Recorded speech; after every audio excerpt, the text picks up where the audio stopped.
오늘부터는 여기에 대한 좀 자세한 내용을 좀 말씀을 드리겠어요. 왜냐하면요, 이제 어떤 사람이 휴거를 당할까라는 질문이 들어왔을 때요, 거기에 대한 가르치심을 예수님께서 이 7가지 비유를 통해서 우리에게 가르쳐 주세요.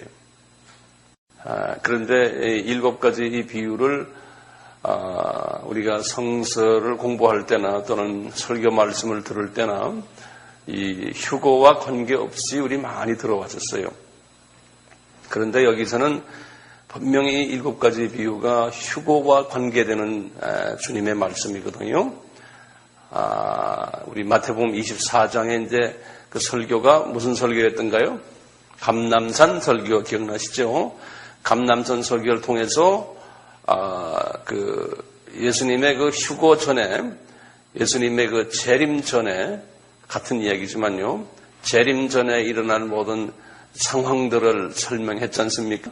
이 설명이 다 끝나신 후에, 휴거에 관한 말씀을, 예를, 비유를 7가지 들어서 이렇게 말씀해 주시는 거예요.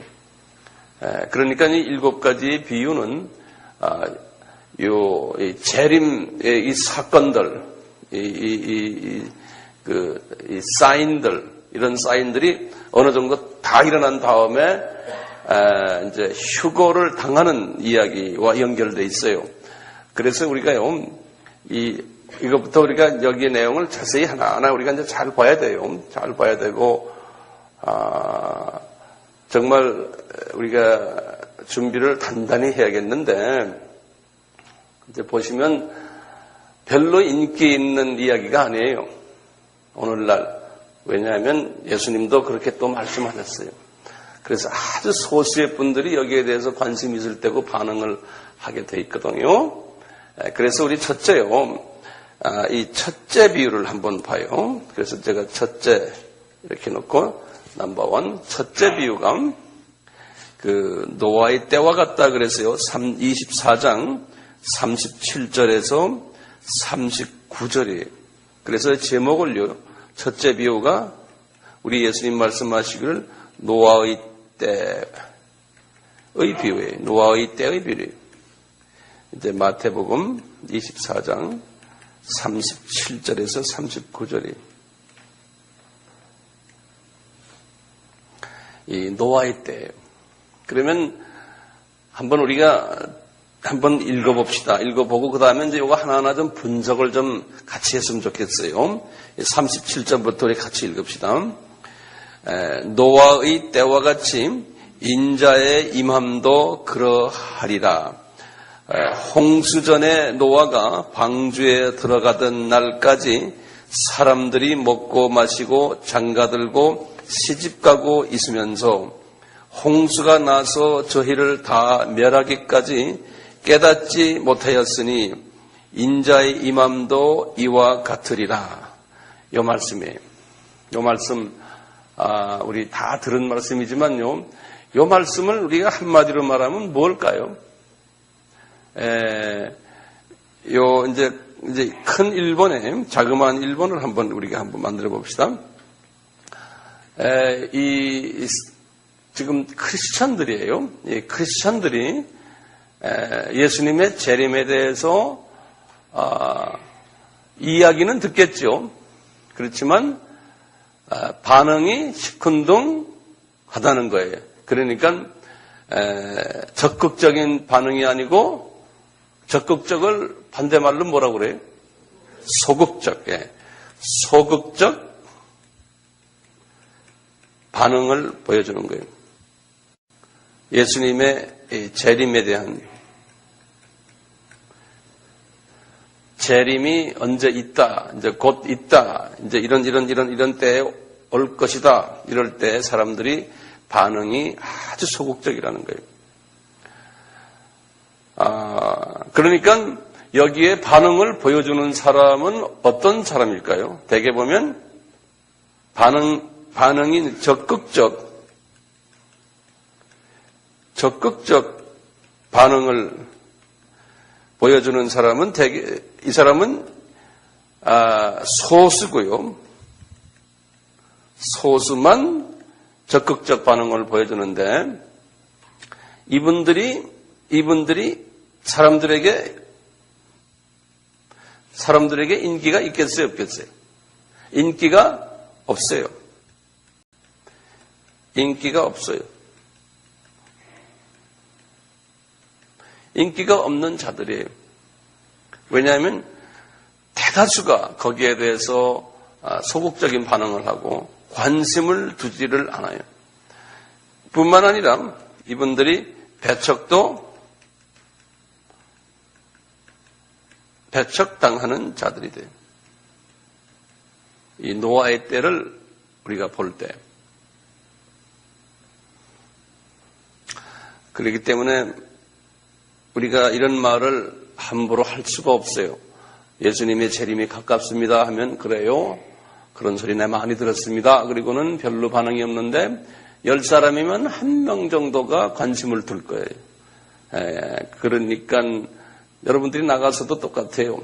어떤 이런 메시지를 전해도 크게 기대를 하지 말아주시길 바라요. 기대하지 마세요. 그냥 이렇게 전하는 것밖에 없어요. 자, 이거보다도 더 중요한 게요.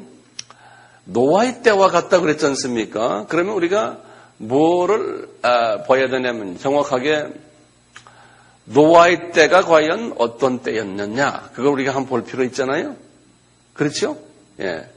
자, 그래서 노아의 때라 그러면 구약에 어디를 가면 노아의 때 이야기 나와요? 창세기 몇 장이에요? 5장? 창세기 5장은 그 계보가 있는 장이에요. 예. 창세기 6장에. 예. 그래서 항상 이런 걸 외워둘 필요가 있죠. 노아 이야기 하면은 노아의 홍수하면 6장, 7장. 거기가 이제 노아의 홍수에 관한 이야기들이거든요. 그래서 우리가 한번 노아의 홍수에 관한 이야기를 한번 더 봅시다. 창세기 6장으로 한번 가봐요. 사람이 땅 위에 번성하기 시작할 때 그들에게서 딸들이 나니 하나님의 아들들, 거기다 줄을 적었어요. 하나님의 아들들. 거기 굉장히 중요한 개념들이에요, 여기요. 하나님의 아들들, 이 사람의 딸들, 거기다도 줄을 그으세요. 사람의 딸들. 다들 그으셨죠? 하나님의 아들들이 사람의 딸들의 아름다움을 보고 자기들이 좋아하는 모든 자로 아내를 삼는지라. 여호와께서 가라사대 나의 신이 영혼이 사람과 함께하지 아니하리니 이는 그들이 육체가 됨이라. 그러나 그들의 날은 120년이 되리라 하시리라. 여기 120년에다가 줄을 그으시고요. 그 다음에 4절을 보세요. 당시에 땅에 네피림이 있었고, 네피림에다가 줄을 그으세요. 네피림이 있었고, 그 후에도 하나님의 아들들이 사람의 딸들을 취하여 자식을 낳았으니 그들이 용사라. 고대의 유명한 사람이었더라. 여호와께서 사람의 죄악이 세상의 관영함과 그 마음의 생각의 모든 계획이 항상 악할 뿐임을 보시고 땅 위에 사람으로 지으심을 한탄하사 다음 마음에 근심하시고 가라사대 나의 청조한 사람을 내가 지면에서 쓸어버리되 사람으로부터 육축과 기는 것과 공중의 새까지 그러하니니 이는 내가 그것을 지었음을 한탄함이라 하시니라. 그러나 노아는 여호와께 은혜를 입었더라. 거기다 은혜다가 줄을 지으시고요. 그 다음에 9절 보세요. 노아의 사적은 이러하니라.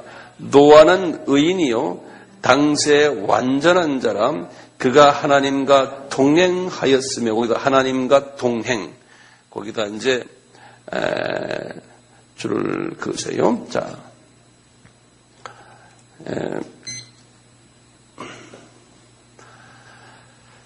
여기에서 굉장히 중요한 개념이 몇 가지가 있어요. 이 노아 하면요. 그래서 이제 신학적으로 이제 이 부분을 우리가 한번 꼭 건드리고 가야 되는데요. 여기에 뭐냐면요. 이제 요 세 번째로 보세요. 세 번째로 보면 여기에 하나님의 아들이라는 말이 나와요. 하나님의 아들들이. 그 다음에 이제 그 개념이 뭐냐면 사람의 딸들 그래요.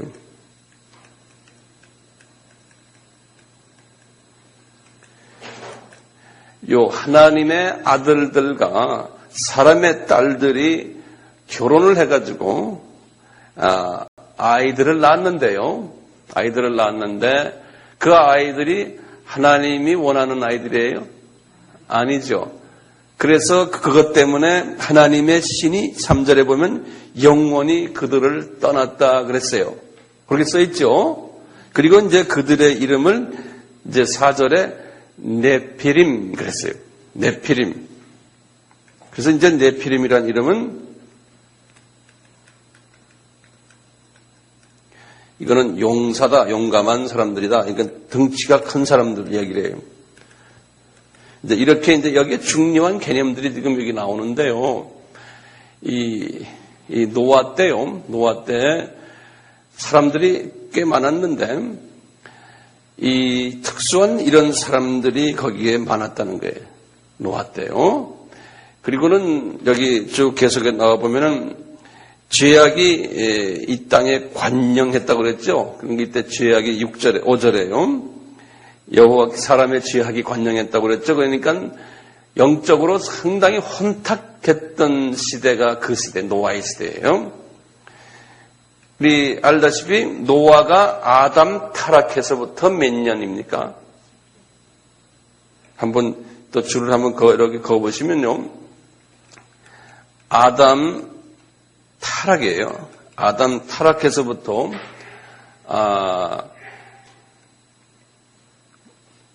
아담 타락에서부터의 6대, 7대 손이 에녹이에요. 7대 손인데요. 그리고 노아가 10대 손이죠. 우리 창세기 5장 바로 그 전장에 보면은 숫자들이 자꾸 나오는데 그 숫자를 계산하면 그래요. 이 아담 타락 전에 아담을 하나님이 만들어낸 이때는 우리가 몰라요. 언젠지. 그렇지만 아담 타락은 우리가 안다고 그랬죠. 주전 약 몇 년이라고 그랬어요? 주전 약 한 4,000년 돼요. 약 4,000년이에요.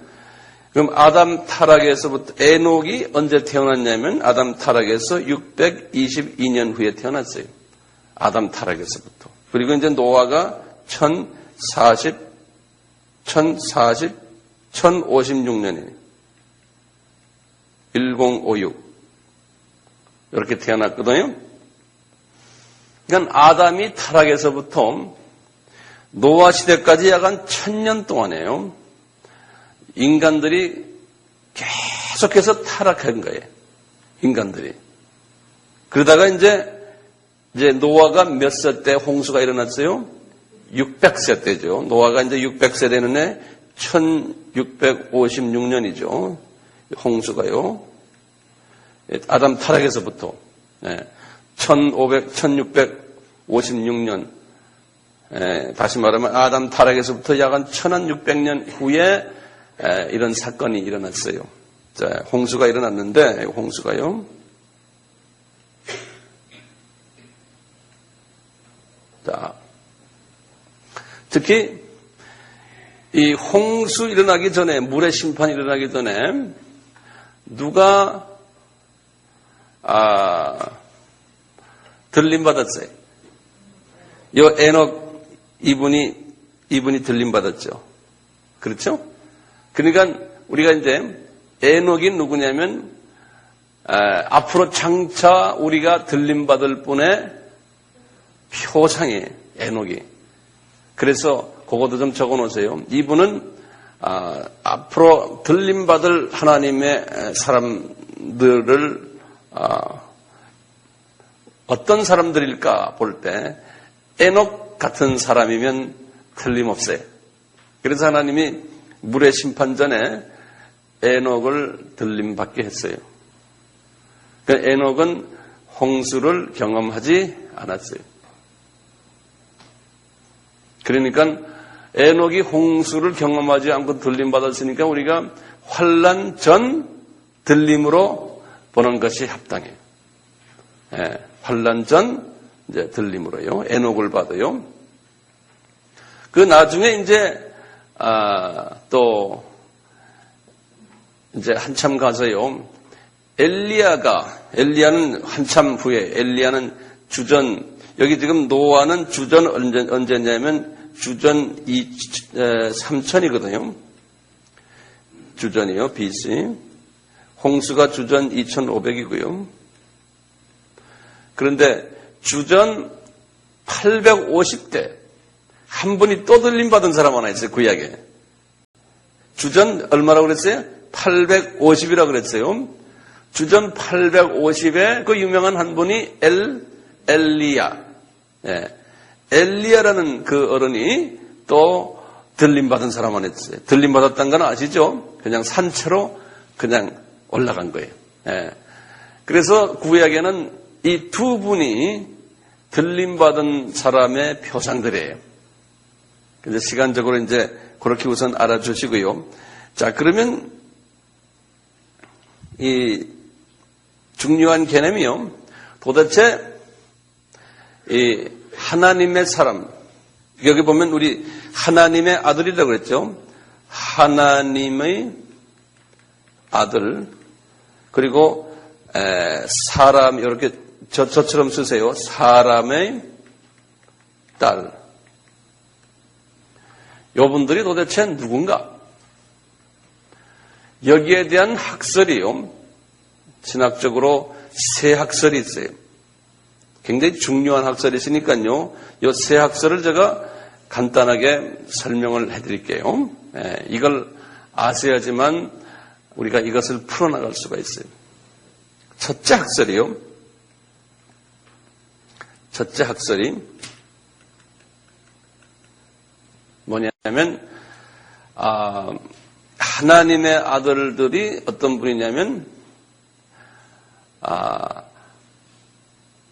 창세기 2장 7절에 나오는 아담, 하나님의 영을 받은 창세기 2장 7절이 뭔지 아시죠? 뭐냐면 하나님의 흙으로 이제 사람을 지어서 자기의 영을 코에다 집어넣어줬다는, 그래서 생명이 되라. 그 아담이에요. 그 아담을 이야기하고요. 그리고는 그 아담을 하나님의 아들들이라 이렇게 칭하는 거예요. 그래서 제가 하나님의 아들 밑에다 해놨어요. 그러면서 뭐냐면 창세기 1장 26절과 27절에 보면은 또 아담이에요. 하나님의 형상으로 이제 사람을 아담이라는 말이 사람이거든요. 사람을 지었는데 거기에는 뭐가 없냐면은 영을 코에다 부어놓지 않았다. 그런 말이 없어요. 그래서 이제 그 아담은 다른 아담이라는 거예요. 2장 7절의 아담이 아니고, 그러니까 창세기 1장의 아담과 2장의 아담은 다른 아담이다라고 보는 개념이에요. 그런 학설이에요. 그래서요, 요 창세기 1장에 나오는 그 아담은 요 아담, 하나님의 아들 전에 아담이다. 그래서 영어로 프리아담마이트 그래요. 그 사람들을요. 예, 아담 전, 그래서 프리라는 건 미리라는 소리죠. 아담마이트 그래서요. 요거는 아담마이트 그래요.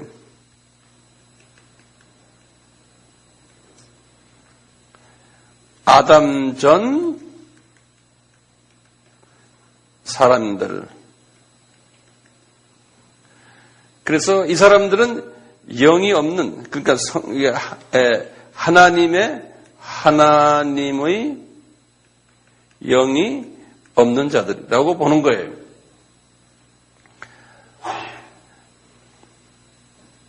하나님의 영이 없는 사람들이라는 거예요. 다른 말로 표현하면 이건 전통적인 학설이 아니지만 이 학설을 믿고 있는 신학자들이 상당히 많아요. 예. 무디 같은 사람도 다 이걸 다 믿어요. 무디라고 이야기 들으셨죠? 예. 그 다음에 여기 토레이 신부님 아시죠? 그분의 할아버지가 R.A. 토레이라고 무디 신학교 교장도 하고 또 LA의 탈봇 신학교도 이분이 만드시고 이분의 거기서 가르치시고 유명한 분인데요. R.A. 토레이라고요. 이런 사람들도 이걸 다 믿어요. 예. 그런데요. 많은 신학자들이 이걸 믿는 분들이 있거든요. 이 믿음이 뭐냐면 두 가지 사람이 있다는 거죠. 그래서 진짜 하나님의 영이 있는 하나님의 자녀인 아담이 태어나기 전에 이미 사람들이 많이 살았다는 거예요. 그 사람들을 뭐라고 그랬어요? 영어로요? 프리 아담마이트라는 거예요. 예. 근데 그 양반들은 하나님의 자녀들이 아니라는 거예요. 알겠어요? 예. 하나님의 자녀들이 아니라는 거예요. 그래서 2장 7절에서 나오는 아담을 만들었을 때 하나님의 자녀들이라는 거예요. 이제 그렇게 해서 나가면서 이제 소위 칼비니즘과도 연결이 돼요. 하나님의 자녀는 칼비니즘은 소수의 하나님이 선택한 사람들이 있다고 그랬잖아요. 예, 그러니까 그 식으로 하면 지금 아담마이트가 하나님의 자녀들이고 그렇다고 해서 칼빈주의자들이 다 가진 이 학설을 또 믿는 게 아니에요. 이 창조론에 와서요. 어쨌든 이런 측면에서 볼 때요. 지금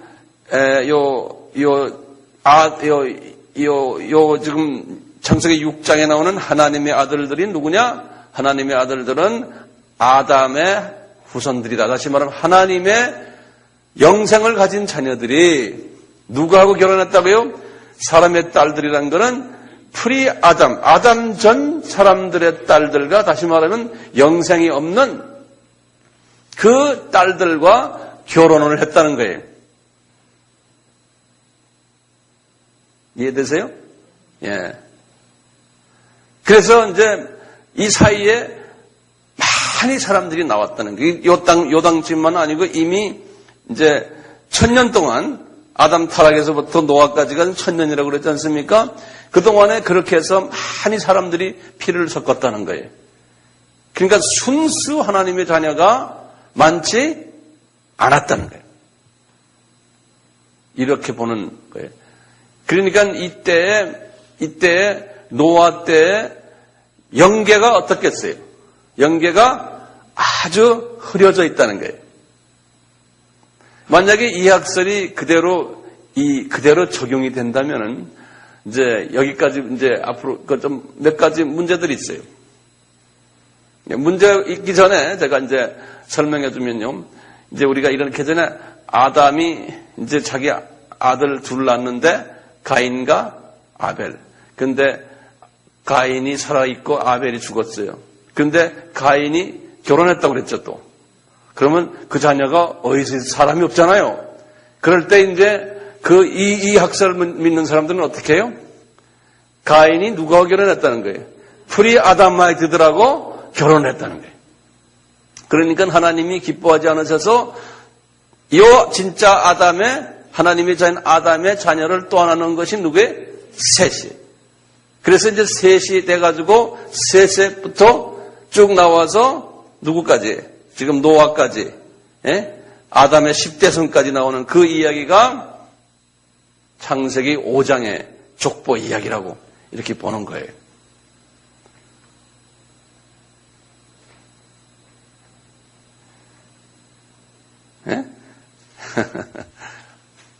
그런데 아직도 더 복잡해요. 좀 이따가 또. 자, 이런 측면에서 볼 때, 그러면 두 번째 학설이 뭐냐? 두 번째 학설은 뭐냐면, 하나님의 아들들은 아담의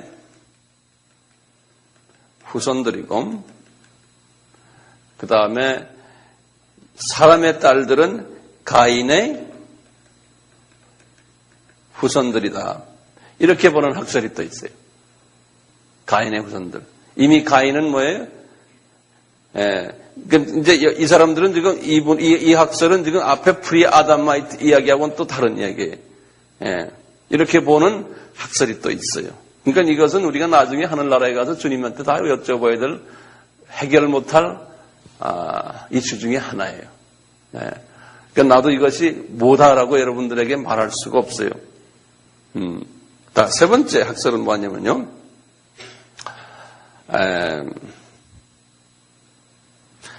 그 성경에 보면요. 저기 우리 욥기 있죠, 욥기. 욥기를 보시면 한번 열어보세요. 761페이지 구약에. 욥기를 찾으려면 조금 좀 쉽지 않아서 제가 페이지를 알려드립니다. 761페이지.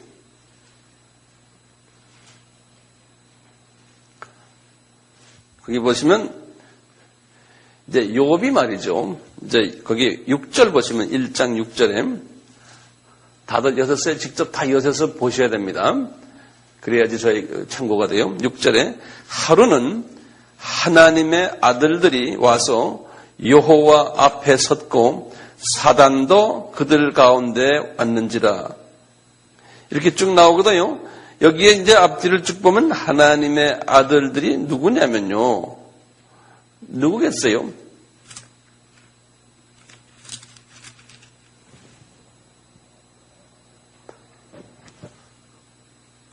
누구예요? 천사들이에요. 예. 천사들을 하나님의 아들들로 표현했어요. 성경에. 지금 욥기예요.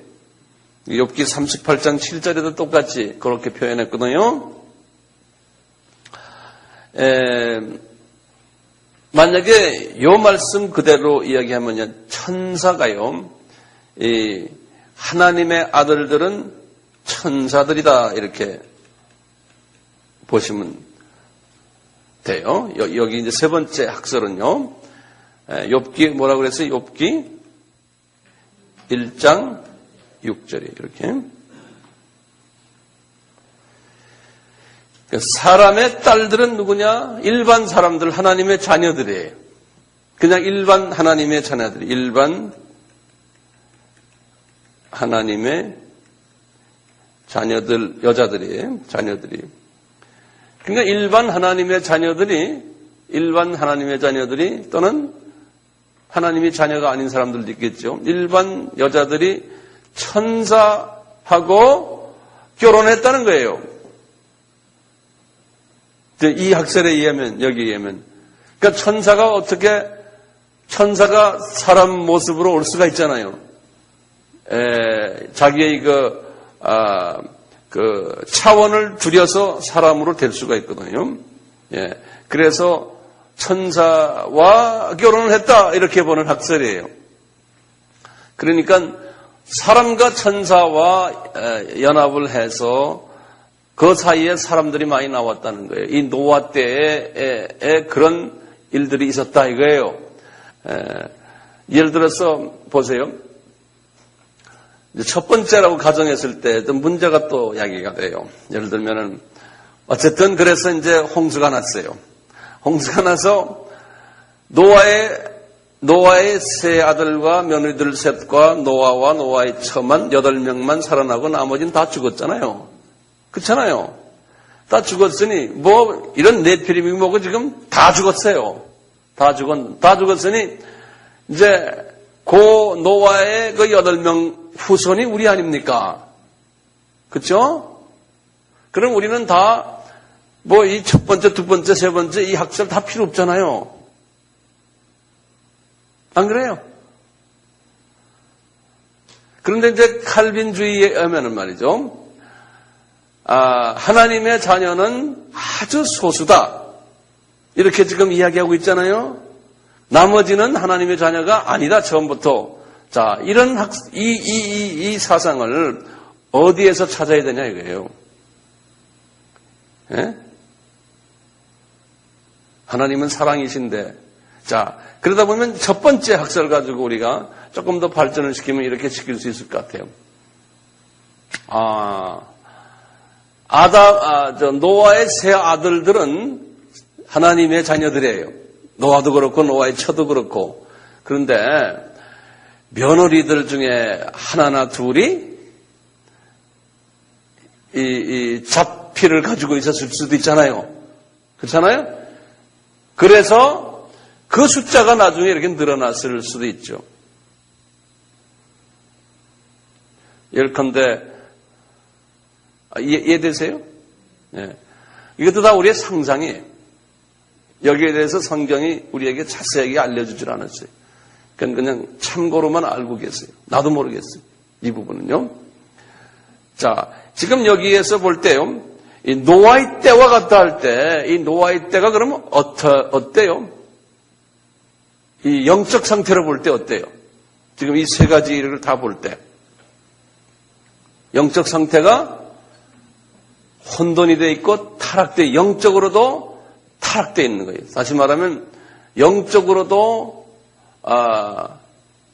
하나님의 뜻과 반하는 하나님의 자녀들이 이렇게 하나님의 뜻과 반하는 생활을 한 거예요.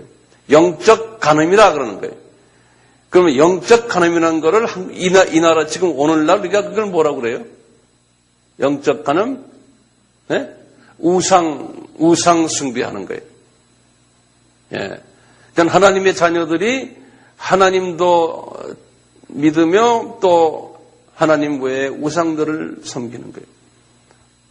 이 자본주의 사회에서는 이제 물질이 우상이 가장 크죠. 물질 뭐 엄청나게 많죠.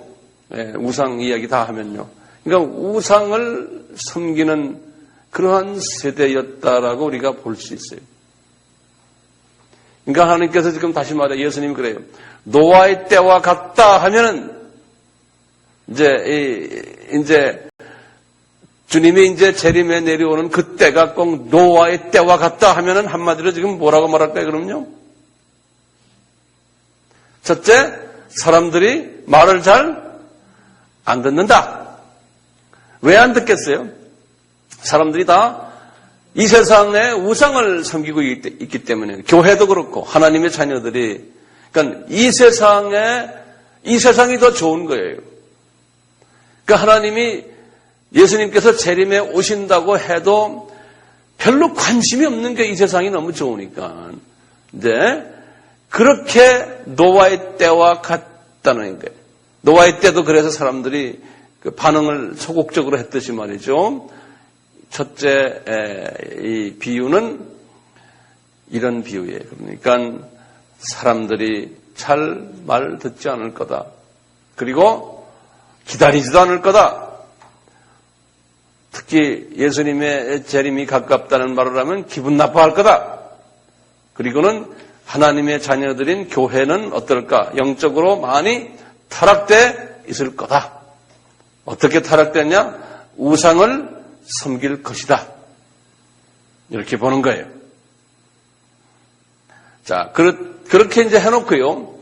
우리가 대표적인 예표들, 우리가 지금 예표 두 사람들을 보면 우리가 알 수 있어요. 예표,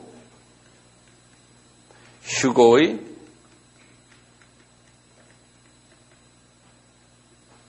예표들이에요.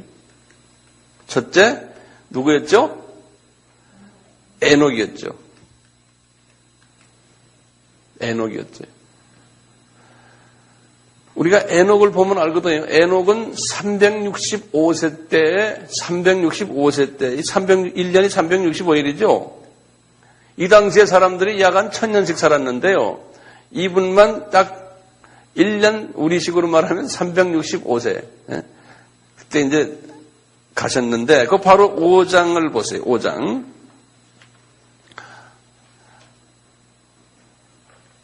5장 21절부터 보시면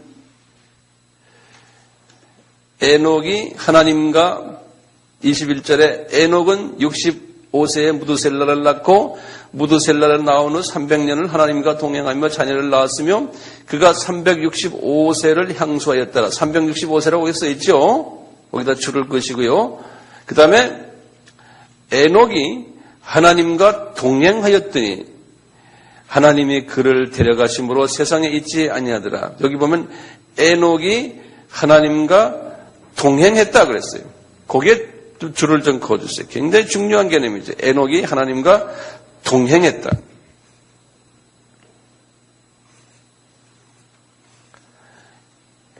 그러면 우리가 항상 이런 생각을 해서 이분이 동행했다. 이게 지금 엘리야도 똑같아요. 나중에 보시면 알겠죠. 하나님과 동행했다는 이야기예요.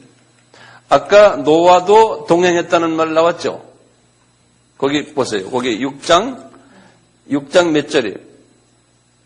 9절에. 6장 9절에 보면 노아도 6장 9절에 그 다음에 지금 24절에 그랬죠. 5장 24절에 에녹도 하나님과 동행했더라. 그래서 이 동행했다라는 말은요, 영어로는 이렇게 되어 있어요. He walk라는 건 걷는다는 소리요. With God 그랬어요. 하나님과 같이 걸어 다니셨다 이거죠. He walked with God 그랬어요.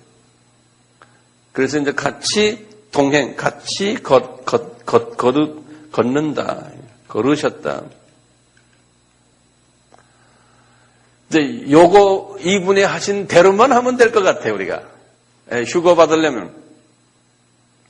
그러니까 이분은요, 걸으셨다 그러면 첫째, 육적으로도 이분이 같이 걸었던 것 같아요. 그러니까 우리가 항상 옆에 예수님이 계신 것을 내가 인식하면서 산 것이에요. 육적으로도. 예수님이 옆에 계신 걸 인식하는 거예요. 예수님을 항상 옆에 계신 것을 인식하면서 그분과 대화하면서 지내셨다는 거예요. 육적으로도. 네? 그래야지만 우리가 들림을 받을 수 있을 것 같아요. 네. 그래서 이제 기도죠. 같이 그분과 대화하는 거예요. 혼적으로는요. 혼은 우리 마음이죠. 정신 혼적으로도 이분 똑같이 동행했어요. 마음이 항상 예수님께 가 있었던 거예요. 마음이.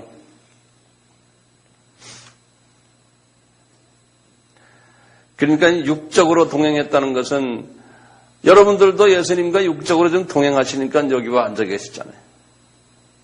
예. 교회 출석 잘하시고 교회 행사에 참석 잘하시고 전도도 많이 하시고 이 마음의 동행은 이분과 인격적으로 항상 교감하고 감정적으로 교감하고 이런 부분들이죠. 예. 그 다음에 나는 중요한 게 이게 주님의 마음과 내가 연합을 하는 거죠. 연합. 내 마음과 항상 이 동행했다는 것이 연합하는 겁니다.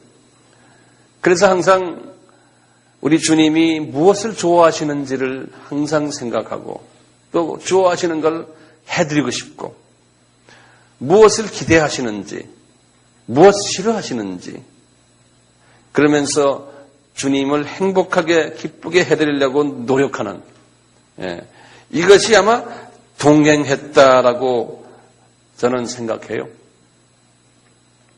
오늘날은 주님이 우리에게 가장 기다리시는 것이 주님이 제일 먼저 우리에게 대계명을 줬잖아요. 서로 첫째 하나님 우상 섬기지 말고 하나님을 사랑해라. 그것 잘하는 사람이 동행하는 사람이고 두 번째는 수평적으로 우리 자녀들끼리 서로 사랑해 주는 것. 그게 두 번째고 그 다음에 세 번째는 이제는 나가서 제3세계 사람들에게 대사명이죠. 나가서 복음을 전해라. 미전도 족속에게. 요것이 주님과 동행하는 사람의 삶 같아요. 첫째 뭐죠? 첫째 우상 섬기지 말아라. 첫째 가장 큰 계명이라고 그랬잖아요. 두 번째요. 우리끼리 서로 사랑해라. 요거 잘해야 되고요. 그 다음에 세 번째 제3세계 사람들에게 타민족에게 사랑을 베풀어라. 이것이 주님과 동행하는 사람의 아주 기본 요건이죠. 그러면 우리가 다 에녹이 될 수 있죠. 동의하세요? 예? 우리가 에녹이 딴 거 볼 거 없어요. 성서에 보면 에녹에 대해서 많이 나오는데 들여다보면 다 똑같은 소리예요. 다 똑같은 소리예요. 엘리야를 우리 잠깐 봐도요. 엘리야도 똑같아요. 엘리야도 똑같아요. 엘리야도. 네. 엘리야도 보면요. 이분이 하나님만 섬겼어요. 그리고 이분은 엘리야가 왜 그렇게 유명합니까? 엘리야 때 임금이 아주 유명한 임금, 아주 나쁜 임금이죠. 아합 왕이죠. 이분이 와이프 이름이 뭐예요? 이세벨이죠. 이분들이 다 못돼가지고 이방신을 섬겼잖아요. 그럴 때 이분들에게 덤벼들었던 분이 누구? 경고하고 했던 분이 엘리야거든요. 그런데 이스라엘의 대부분의 소위 선지자들 또 거기에 목사님들 그 당시에 목사님들이 우리식의 목사님 제사장들이죠. 예언자들 제사장들 왕들 다 우상 섬겼거든요. 대부분 다요. 근데 이분만 우상을 안 섬겼어요. 그러니까 이분도 하나님과 동행했어요. 그러니까 원칙이 똑같아요. 똑같아요. 보면요. 그러니까 항상 하나님의 음성을 듣고, 그래서 하나님이 이분에게 비를 내리겠다. 이제 그러시니까 구름 한 쪼가리를 탁 보고는 하나님의 음성을 들은 거예요. 아, 비가 오겠구나. 믿음으로 비 오는 것을 믿음의 눈으로 본 거예요. 그러듯이 하나님의 음성을 듣고 이제 여러분들 이제 기회에 있을 때 엘리야나 이 노아에 대해서 자세히 한번 들여다보세요. 에녹에 대해서. 그러면 요분들만 닮으면 되는데 가장 중요한 것이 첫째 가장 큰 계명이 뭐죠? 우상 섬기지 않는 거예요. 이제 쉽게 말하면 이제 여러분들 예를 들어서 교회에서요. 이제 나도 그렇고 내가 목사라고 해서 또는 여러분들이 이제 장로라고 해서 또는 뭐 권사라고 해서 그 자리 때문에 목에 힘주고 그것 때문에 파워를 가지고 있고 말이죠. 어느 정도는 필요하지만 그것이 나의 가장 중요한 부분이에요. 그래서 주변 사람들이 그걸 보면 알아요. 저 사람이 이것이 자기 생명이구나. 그거 예를 들어서 그것 때문에 교회를 떠나기도 하고 오기도 하고 내 장로 하나 줄게 와라. 뭐 이렇게 요새 그러죠 우리요. 뭐 기타 등등 뭐 이렇게 말하면 또 오해가 될 가능성이 많아서 제가 말을 좀 조심하지만 하여튼 그런 것 때문에 또 서로 싸움 나고 교회 안에서 이런 것들 다 우상이죠. 뭐 우상 뭐 엄청나게 많지만요. 우선 그렇게만 알아두시길 바라며 이게 첫째 비유예요. 노아의 때와 같다라는 거죠. 노아의 때와 같다. 첫째 비유는 이제 어느 정도 이해되셨어요? 네? 예. 동의하세요? 첫째 비유. 그래서 하나님께서는 우리 주님께서는 노아와 또 에녹과 엘리야의 사건을 비유로서 우리에게 알려주면서 이런 사람들이 휴거를 받는다는 거예요. 자, 그러면 그 다음에 중요한 거예요. 그 다음에 이제 두 번째 비유 보세요. 두 번째 비유. 두 번째 비유를 보시면 40절이에요.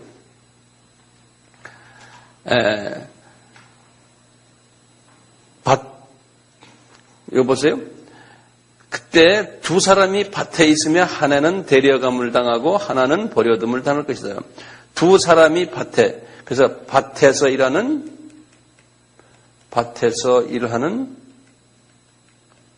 두 사람이.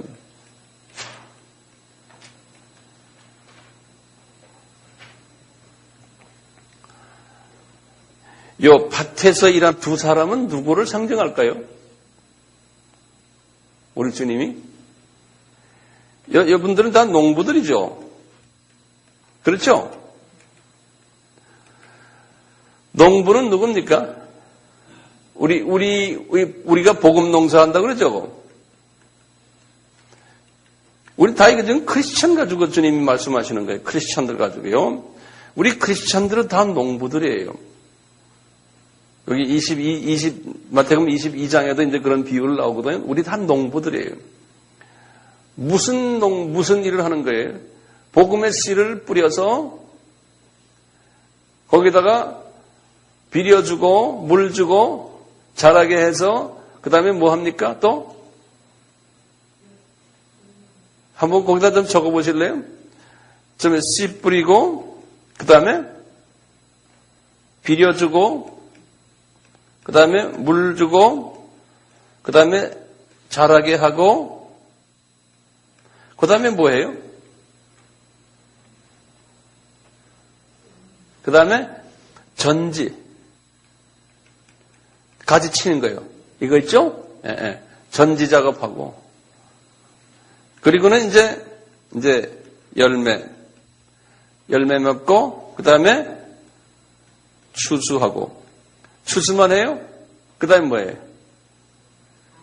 이제 추수해가지고 이제는 맷돌질해서 갈아서 가루 만들고 그 다음에 이제 떡을 만들고 예를 들어서 밀이나 또는 쌀인 밀 같은 거 예를 들면요. 예수님 그쪽 동네는 밀이거든요. 주로요. 그러니까 이게 복음 농사예요. 복음 농사. 보세요. 요 떡을 만든다는 것은 하나님의 말씀이에요. 그래야 사람들에게 나눠주는 일이에요. 우리가 이제 영적으로 보면요. 근데 이 농부들인데요. 근데 여기 보니까 농부인데 크리스찬들인데 어떤 사람은 들림 받고 어떤 사람은 들림 안 받는다는 거예요. 우리가 예수 믿으면 예수님의 재림에 올 때 다 들림 받는다고 생각하거든요. 그렇지 않다는 걸 지금 계속 말씀드리는 거예요. 근데 여기 보면 어떤 사람들이 들림 받을까요? 지금 여기서 보면 주님께서 거기에 대한 자세한 건 이야기 안 했어요. 크리스찬 중에서 마지막 크리스찬들이에요. 여기 지금 특히 들림 받는 거는 마지막 예수님의 공중에 나타나실 때 들림 받는 사람. 이미 죽은 사람들은 그 중에 소수는 부활을 받죠. 들림 받지는 않거든요. 그러니까 지금 우리 세대에 주님이 오신다고 생각한다면은 우리가 그 중에 이제 한 사람이 되는 거예요. 우리가요. 어떤 사람이 들림 받을까요? 여기서 보면요. 농사 지을 때, 복음 농사를 지을 때요.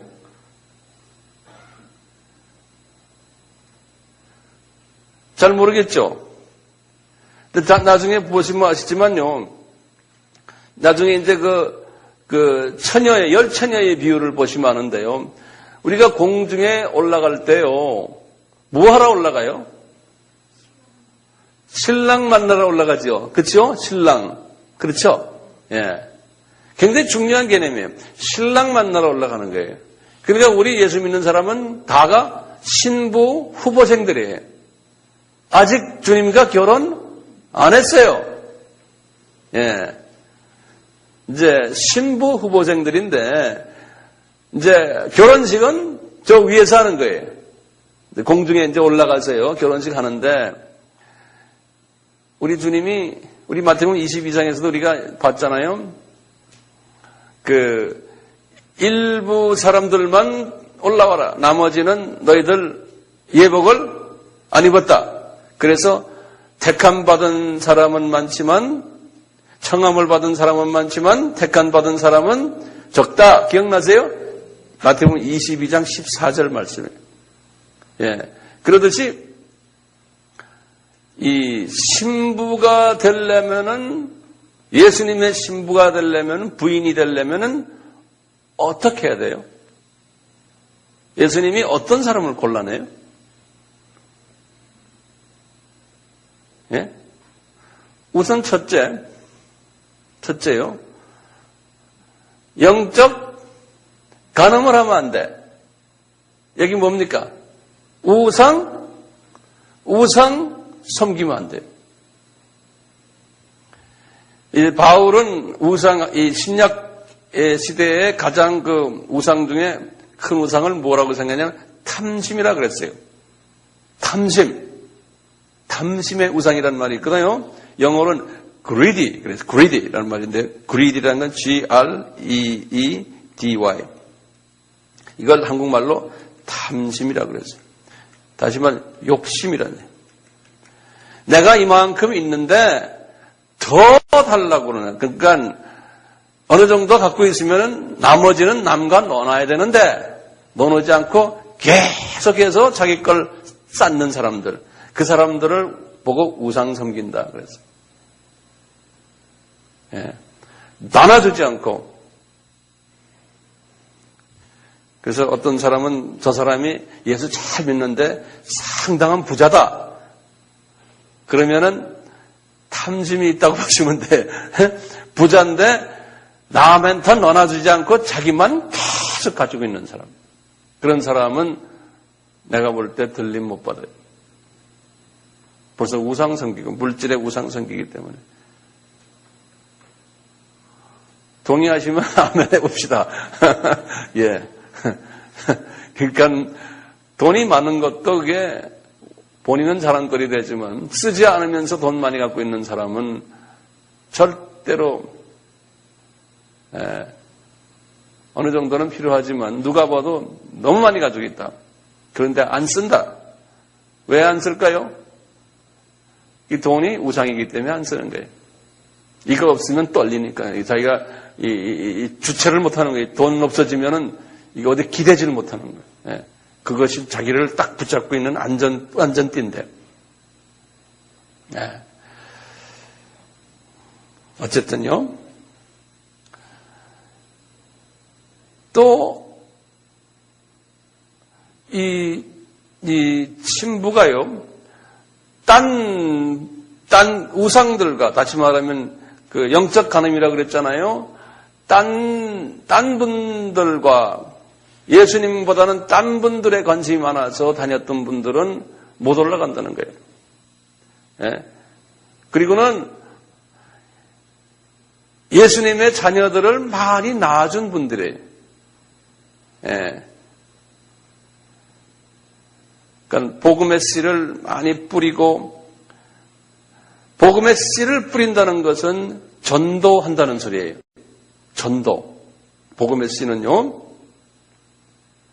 그래서 씨를 뿌려놓으면은 전도했어요. 어떤 사람은 그걸 잘하는 사람이 있어요. 씨만 뿌리는 걸 잘하는 사람이 있어요. 그 다음에 여기에 물 주는 거는 뭘까요? 이제 성경을 하나하나씩 가르치는, 양육하는 거예요. 이제 우유 먹여주고, 좀 있다가 이제 조금 더 단단한 음식을 주고 이렇게 자라게 하는 거죠. 전지시키는 거예요. 가지 전지시키는 거예요. 이제 성령의 열매를 맺게 해주는 거죠. 전지시켜서. 예.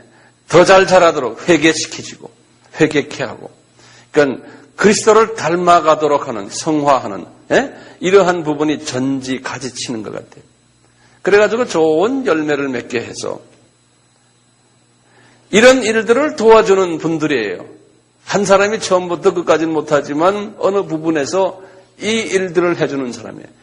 그러니까 하나님의 자녀들이 자라나도록, 여기 앉아있는 분들은 다 그 일들을 하잖아요. 예? 자기 욕심 없이 우리 주님의 자녀들이니까 내가 저분들을 자라나도록 내가 하겠다. 어떤 분들은, 말 못하는 분들은 기도로서 이런 일을 잘하게 하기도 하고, 어떤 분들은 물질로서 하기도 하고, 어떤 분들은 자기의 탤런트를 바쳐가지고 하기도 하고. 하여튼 이 일에, 천국이 넓어지는 일에, 하나님의 자녀들이 자라나게 하는 일에 투자하는 사람, 이런 사람들이 우상을 안 섬기고, 자기 물질을 갖다 바치고, 자기 시간 갖다 바치고, 자기의 재능을 갖다 바치고, 이러면서 이 일을 하는 분들이 들림을 받지 않는가 저는 생각하고 있어요. 거기에 대해서 의의가 없겠죠. 그렇죠? 예. 그러니까 우리가 이런 원칙을 분명히 알면서 주님의 일을 할 때 자기가 왜 내가 어떤 방향으로 지금 가고 있는가를 알면서 하면은 힘이 생기죠. 힘이 생기죠. 예. 자, 그 다음에 우리가 세 번째 비유를 봅시다. 세 번째 비유는 41절이에요. 뭡니까? 두 여자가 매를 갈고 있음에 하나는 데려감을 당하고 하나는 버려둠을 당할 것이다. 그러니까 매가는 두 여자. 또 구체적으로 이제 여자를 이야기해요. 여기 몇 절입니까? 41절이에요. 24장. 이제 구체적으로 이제는 여자예요. 여자니까 신부 후보생이죠.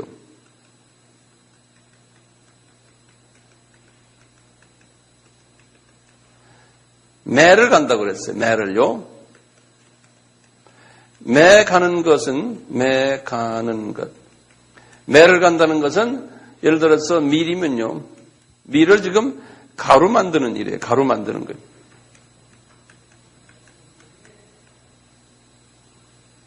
밀을요. 그러니까 열매를 맺은 열매를 지금 예를 들어서 이제 우리 교회가요. 우리 교회가 이 밀을 가져다가 가루를 만들어요. 그 가루 만드는 건 왜 만듭니까? 떡을 만들기 위해서, 떡을 만들기 위해서요. 떡을 위해서 가루 만들거든요. 근데 여기서 보니까 떡을 만들기 위해서 가루를 만드는데 이 교회가 그런데 떡을 안 만들고 그 가루 가지고 딴 목적으로 쓰는 모양이에요. 떡을 만들어서 어떻게 해야 돼요? 떡을 만들었다 가정해도 그 떡을 나눠줘야 돼. 예.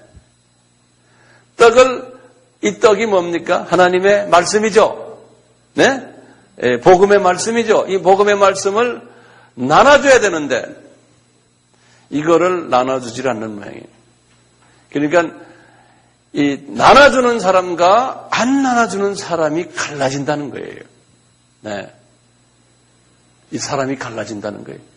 이 마지막 때 교회도 마찬가지예요. 교회도 이렇게 해서 그런 교회가 있고 그렇지 않는 교회. 그런데 이게 그냥 떡만 나눠만 줘도 안 되지 않습니까? 나눠준다는 건 씨 뿌리는 거 아닙니까? 이제 그래가지고 그것도 잘 자라게끔 해줘야 되잖아요. 거기다 이제 또 뭐 있냐면 이제 문제는 보세요. 요거 잘 들으세요. 떡을 많이 가지고 있는 사람들에게 자꾸 떡을 주면 그 떡이 효과가 있어요? 없죠. 지금 떡을 필요로 하는 데가 많잖아요. 바깥에. 거기다가 던져줘야 되거든요. 거기다가. 그게 뭡니까? 미전도 족속이에요. 지금 우리나라는 떡이 너무 많아서요. 주체를 못해요. 우리나라는요. 기독교 방송국만 한두 개가 아니에요. 기독교 서적만 전 세계에서 제일 많아요. 기독교 출판사가 전 세계에서 제일 많은 게 우리나라예요. 미국보다 많아요. 네. 기독교 신문이 얼마나 많습니까? 우리나라가요. 전부 우리나라 사람들을 위한 것들이에요. 한국말로 되어 있으니까요. 그래서 저희 이 그룹은 우리는 그렇게 안 한다. 우리는 배고픈 데에다가 우리는 우리의 떡을 만들어서 보내주자. 그게 지금 세 번째 비유예요. 세 번째 비유. 우리 네 번째 비유를 잠깐 좀 봅시다. 네 번째 비유는 한 10분 쉬었다가 합시다.